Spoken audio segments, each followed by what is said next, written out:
অবশেষে পূর্ব ধনিয়া গ্রামের যে রাস্তার যে একটা বেহাল দশা ছিল, আমি এর আগে আপনাদেরকে সেটা প্রতিবেদন তুলে ধরেছিলাম। তো আজকে দেখতে পেলাম যে এখানে রাস্তার উন্নয়নমূলক কাজ চলতেছে।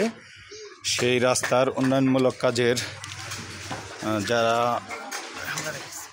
কাজ করতেছে তাদের সহ আমি আজকে এখানে আসলাম। তো আমি এখানে এসে পেলাম একজন এলাকার,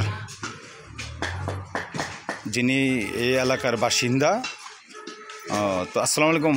জি, ওয়ালাইকুম আসসালাম রাহমাতুল্লাহি ওয়া বারাকাতুহু। তো অবশেষে যে রাস্তার উন্নয়নমূলক কাজ চলতেছে, এতে আপনার প্রতিক্রিয়া কী? আসলে আমি এলাকার বাসী হিসাবে বা এলাকার সন্তান হিসাবে আমি সহ এবং এই এলাকাবাসী দীর্ঘদিন যাবৎ আমরা আমাদের এই পূর্ব ধনিয়ার প্রধান যে সড়ক, এটা হচ্ছে আমাদের পূর্ব ধনিয়ার প্রধান একটা সড়ক।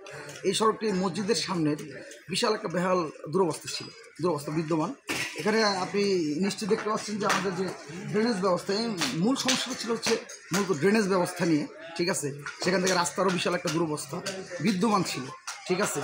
যে দুরবস্থার দরুন আমরা এলাকাবাসী সহ চলাচলে যাতায়াতের ক্ষেত্রে এবং এলাকার ছোটোখাটো যেসব যানবাহনগুলো চলাচল করে, ঠিক আছে, ছোটো গাড়িগুলো বা রিক্সাগুলো, ঠিক আছে, এগুলো প্রচণ্ড পরিমাণে আমরা ভুক্তভোগী।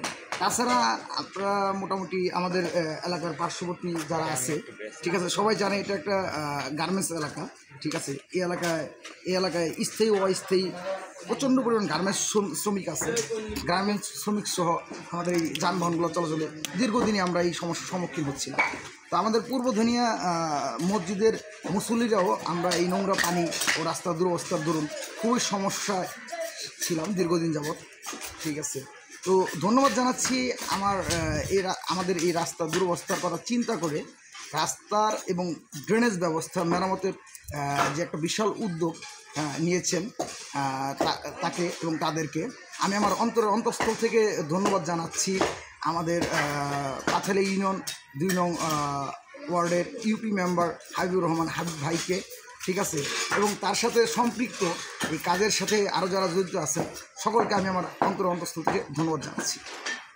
ধন্যবাদ পাপ্পুকে।